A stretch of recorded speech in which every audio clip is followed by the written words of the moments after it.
নিজের ঘরে প্রবেশ করার সময় কেউ যদি 3টি আমল করতে পারে, ওই ব্যক্তির ঘরে কোনো অভাব থাকবে না, অসুখ বিসুখ থাকবে না, স্বামী স্ত্রীর ঝগড়া থাকবে না, এমনকি ঘরের মধ্যে জিন ভূতের আস্তানা থাকলে তাও দূরে চলে যাবে। সুবহানাল্লাহ বলবেন না? 3টি আমলের প্রথম নাম্বার আমল হচ্ছে, আমরা যখন ঘরে ঢুকতে যাব আমরা তখন জোরে একটা সালাম দিব। কি করব? সালাম দিব। আমরা ঘরে ঢোকার সময় সালাম দিই না, মনে করি বউকে সালাম দেবো, এটা তো একটা শরমের ব্যাপার, সন্তানকে সালাম দিব, এটা তো একটা শরমের ব্যাপার না।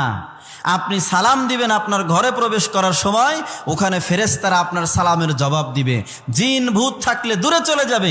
এই জন্য ঘরে ঢোকার সময় প্রথম নাম্বার আমল কোনটা? সালাম। আমরা ঘরে ঢোকার সময় জোরে একটা সালাম দিয়ে তারপরে প্রবেশ করব। দ্বিতীয় নাম্বার, আমরা ঘরে ঢোকার সময় আমরা ঘরের দরজায় দাঁড়িয়ে সূরা ইখলাস কয়বার পড়ব? কমপক্ষে একবার।